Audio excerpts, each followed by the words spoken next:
D here with Grill Quest Books. I have a video about Joe Abercrombie's The Devil's Up. Great book. If you've read it, I would love to hear your thoughts on that book. It was so fun, and it was my first Joe Abercrombie read. So yeah, I'd love to hear more about his work in general, but that book just was so fun, and I read it in a reading slump and just loved it.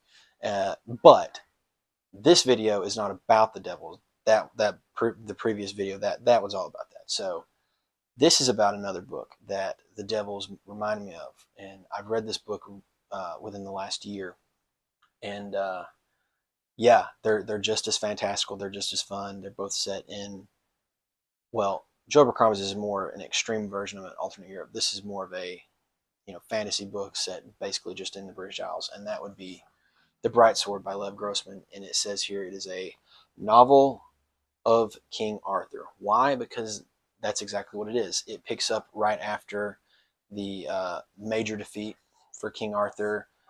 He's believed dead. All of his knights have either abandoned him or they've gone back to Camelot and they're sulking. This knight named Colum, who has no idea all this stuff had happened, is on his way because he desperately wants to be a knight. He wants King Arthur himself to knight him, and then he shows up, and his adventure begins before there, but it really starts then. So one thing I love about this book is if you've read any Arthurian mythology, if you've read any literature like the Morte d'Arthur, uh, that stuff, that fantasticalness is present here.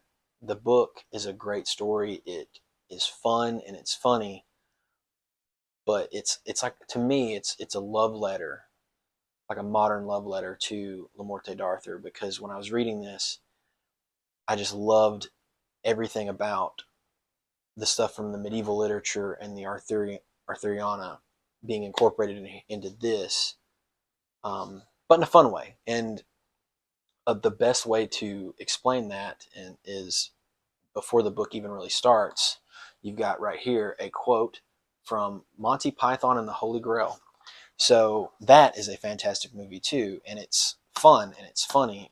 But a lot of people, you think of King Arthur and you think of Monty Python and the Holy Grail, but it still hits a lot of the mythology. So that's what this is to me: is it's fun and it's funny and it has a great story, but it also doesn't forget where it came from, and it's not so much. It follows more the original. So like the Anglo-Saxons are coming over, and those are the fear of this invasion from them.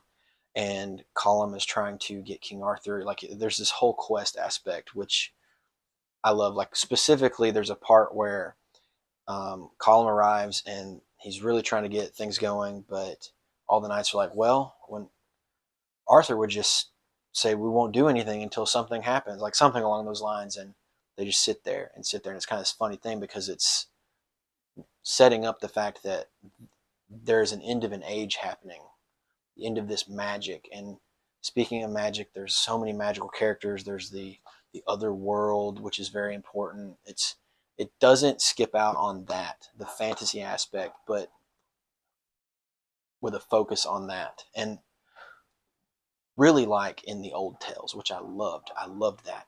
And the characters themselves are really interesting.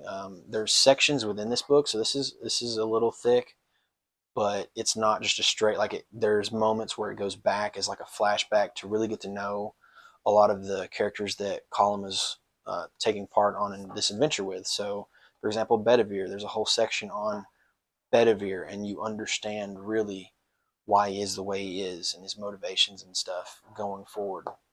So, yeah, and there's really, like, it ends with a really strong moment of, you know, I don't want to spoil it. So, I just wanted to say that the Devils was fun, and it made me think of this book, which I love. Which, if you don't know who Lev Grossman is, he wrote the Magicians trilogy, which is based, what the Magicians television series was based off of, and that's a whole discussion in on itself because I like those books as well. But this book, as someone who studies medieval literature and loves it, I enjoyed this so much. It had a lot to say, and it was fun. And if you like Arthurian mythology, and you haven't read this book, I think this is a good modern fantasy book that does that. So, have you read? Has anyone read? If you've read this, I'd love to hear your thoughts on it because I enjoyed it. I enjoyed it in his style. So, if you've read this, I'd love to hear from you and what you thought about it. And if you haven't, and you want to know more, throw a comment in, and I'll tell you what I can. So, this is D with Girl Quest Books. There's a globe somewhere down there if you want to keep talking to me about books. I always love hearing suggestions. And thanks.